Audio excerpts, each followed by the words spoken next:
diácono Germano, seminarista, irmãos e irmãs aqui presentes, também caros irmãos que nos acompanham aqui agora pela transmissão de nossas redes sociais. Conforme eu já pude falar no iniciozinho da Santa Missa, nós estamos já há uma semana e meia no tempo da Quaresma, um tempo marcado pela mortificação, pela penitência, pelo recolhimento espiritual, um tempo de preparação de nossa alma para a grande festa da Páscoa, um tempo de conversão, um tempo de mudança de vida, um tempo em que nós precisamos olhar para o nosso interior, observar aquilo que não está bom, aquilo que está errado e alinhar nossa vida com Deus. Um tempo verdadeiro de conversão. Acontece que nós que caminhamos nesse tempo podemos ser levados a chegar a um certo momento e ter um certo desânimo, porque nós olhamos para aquela penitência que estamos fazendo, olhamos para frente e podemos sentir assim, mas já estou uma semana e meia assim, vou ficar mais 30, 40 dias desse modo, será que eu vou dar conta? Será que eu vou conseguir?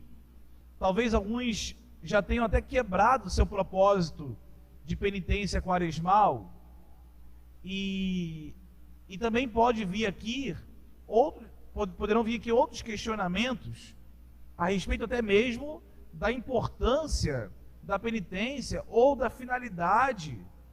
Talvez alguém possa pensar que a penitência não faça nada de novo na sua vida, não modifique em nada o seu ser, a sua vida espiritual. Talvez não tenha outra coisa senão chegar no último dia da Quaresma e dizer: pronto, acabou, eu consegui fazer 40 dias de penitência e vida do que volta ao normal. Não pode ser assim, claro que não pode. A penitência, ela tem que ter outra razão, outra finalidade, e é importante que a gente saiba qual é a finalidade da penitência que a gente faz na Quaresma, e que na verdade não é só na Quaresma, devemos fazer penitência durante todo o ano, mas no tempo da Quaresma, essa penitência, ela ganha um valor especial, ela ganha um reforço. Nós, na Quaresma, somos estimulados a intensificar a penitência que, na verdade, devemos fazer ao longo de todo o ano. Não necessariamente a mesma penitência, mas o espírito penitencial deve perseverar, deve persistir em todos nós durante todo o ano. Então, o que motiva a nossa penitência? Motiva que nós poderemos alcançar algo no final dela. E esse algo, gente, tem que ser uma vida mais intensa junto de Deus, um melhor nível de santidade, uma espiritualidade mais elevada, uma comunhão mais próxima com o Senhor, uma preparação para o céu. Isso que tem que ser a motivação da nossa penitência. A penitência serve como que uma atividade espiritual comparável a uma atividade física, que quando alguém faz uma atividade física, dentro, por exemplo, de um esporte, ele faz exercícios repetidos para que depois aquela prática seja algo que flua com certa naturalidade e facilidade. Assim também a penitência, ela serve para cada um de nós como um exercício espiritual de superar as condições que a gente vive, talvez em pecado ou longe de Deus, para que a gente, diante da provação ou da tentação, seja mais forte para conseguir superar e assim a gente crescer em virtude, crescer em graça, crescer em méritos. Agora, gente, isso não pode ficar aqui só no âmbito humano, só no âmbito desse mundo, só aqui nessa imanência do aqui e do agora. Isso é importante que seja transcendente.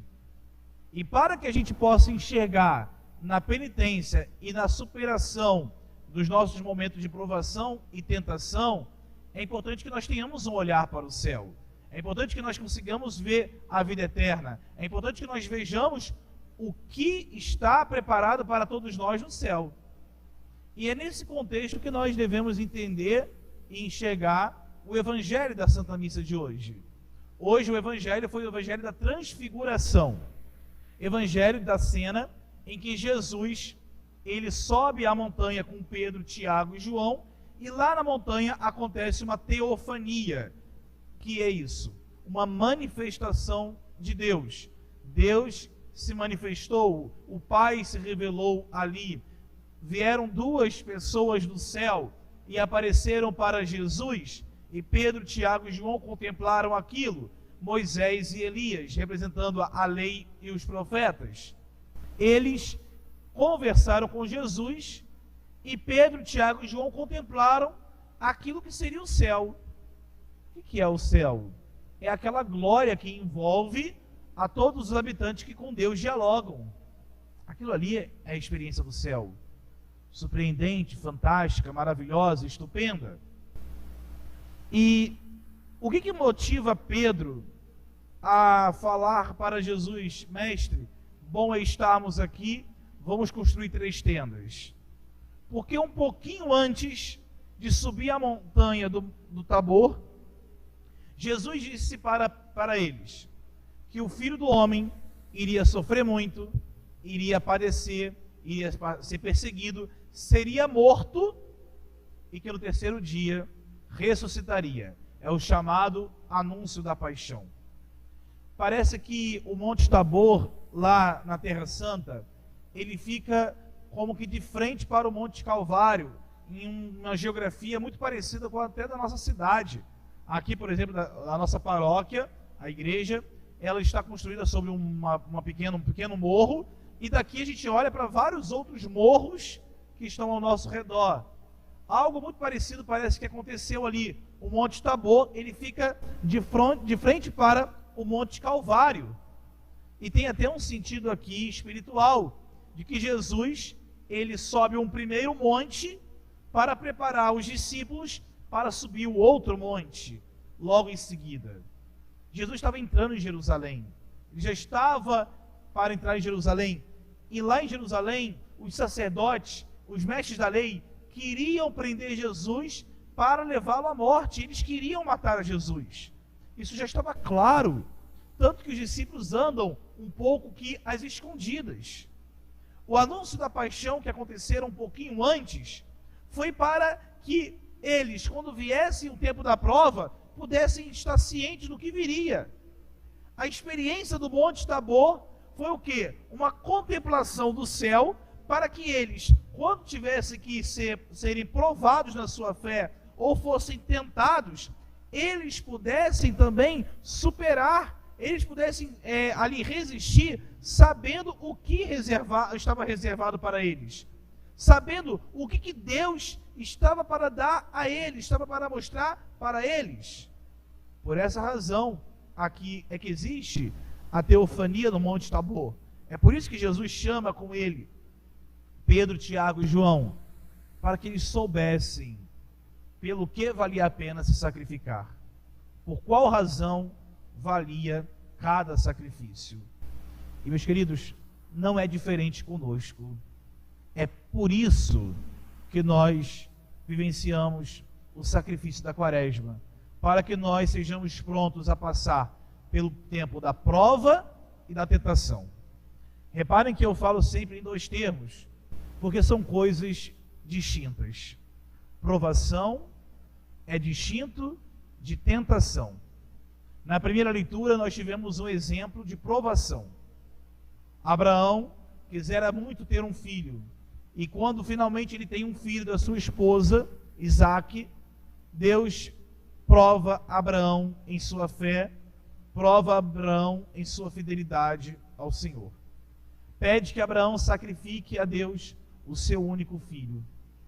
Abraão chega até próximo do sacrifício, e quando já estava com a faca empunhada, Deus manda o seu anjo para segurar Abraão, e a fim de que Abraão não fizesse aquele mal ao seu filho. Meus queridos, aqui nós estamos vendo um exemplo de provação. Por quê? A provação é quando Deus nos confere algo que exige muito da gente, mas nunca nos leva ao pecado. Essa é a grande diferença. Deus, quando nos prova, não nos induz ao pecado. Se diante da prova nós cometemos outros pecados, a culpa não é de Deus. Mas a prova é para avaliar como que está a nossa vida espiritual.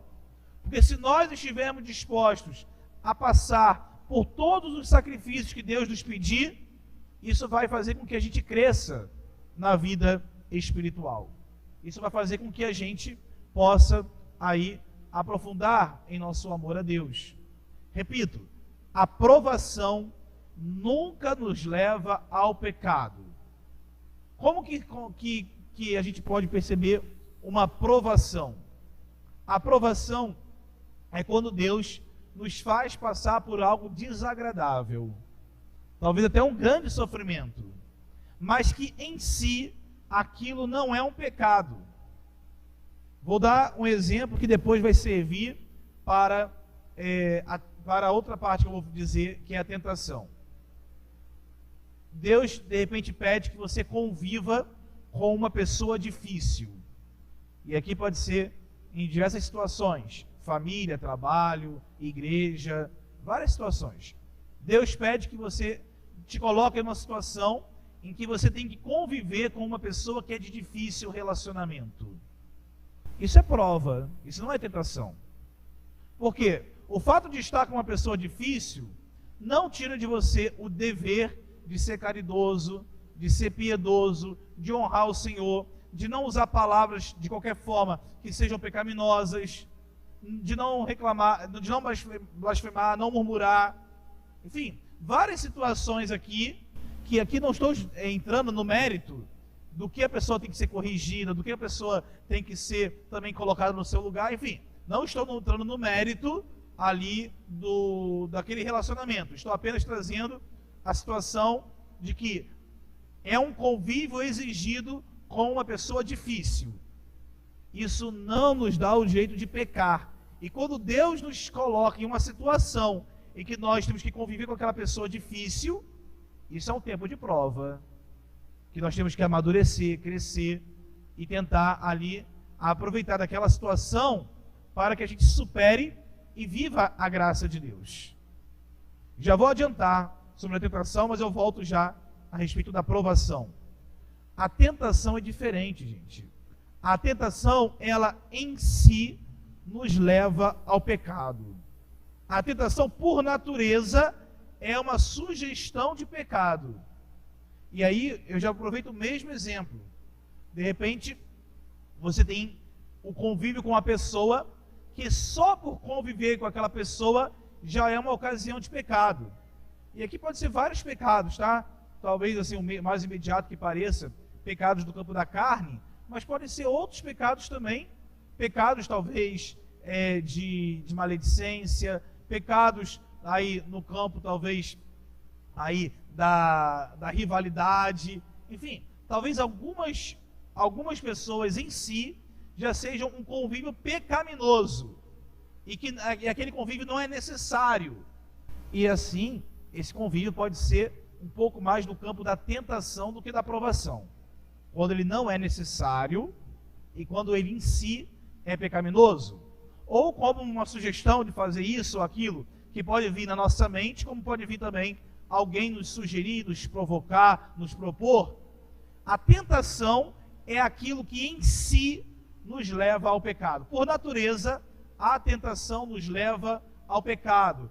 Em si, a tentação tem uma natureza diabólica, do espírito maligno, por natureza. Então, essa é a distinção fundamental. A aprovação não nos leva ao pecado. A aprovação pode ser uma doença. Você pode sofrer uma doença e a sua doença ser uma aprovação. Um tempo que, apesar da doença, você tem que rezar, você tem que ser caridoso, você tem que ali cumprir suas obrigações. Claro que algumas doenças nos dispensam de algumas obrigações, mas outras não.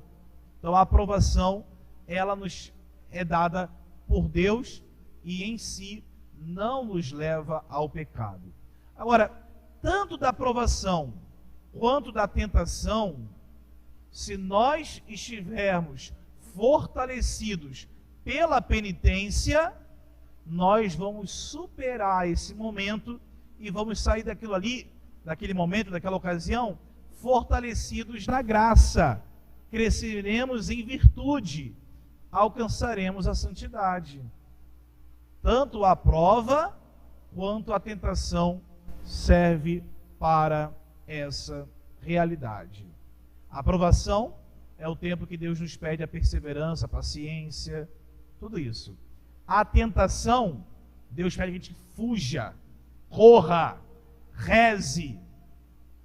A diferença até de postura, gente. Até a postura é diferente.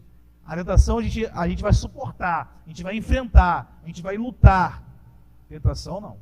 Tentação a gente vai fugir. A gente vai rezar. A gente vai atribuir a Deus. Até a segunda leitura nos dá uma luz sobre isso. São Paulo, na carta aos Romanos, pergunta: se Deus é por nós, quem será contra nós? É a pergunta de São Paulo na segunda leitura que nós ouvimos na missa de hoje. Por quê? Porque na tentação a gente não tem que enfrentar o espírito maligno, dizendo assim, eu vou ser forte e vou resistir ao pecado. Você vai ser fraco e vai cair. Na tentação, a gente se refugia em Deus. A gente foge da tentação e se refugia no Senhor. Nós, cada um de nós, diante do inimigo de Deus, nós somos fracos. Mas o inimigo, diante de nosso Senhor, ele não tem nenhuma chance de vitória. Então, nós nos refugiamos nele. Nos refugiamos nele e ele confere a graça. Ele nos liberta. Ele faz vencer. Insisto, nós não temos que conviver com a tentação. Com a tentação a gente não convive. A gente foge da tentação, seja ela de qual for a natureza. E vou insistir aqui. São as mortificações que nos fazem aqui, gente, ter força para vencer a tentação e diante da provação, a gente também ser capaz de uma superação. Nós vamos ainda enfrentar mais 3 semanas de quaresma. E é importante, então, que a sua mortificação não fique parada em um propósito de dizer simplesmente no final da quaresma, cumpri a minha penitência. Gente, para isso a gente não precisa da quaresma. Não precisa. A gente precisa de alimentar a nossa alma com um espírito penitencial, capaz de sempre se mortificar e estar disposto a oferecer muitos sacrifícios para alcançar aqui virtudes, méritos e graça.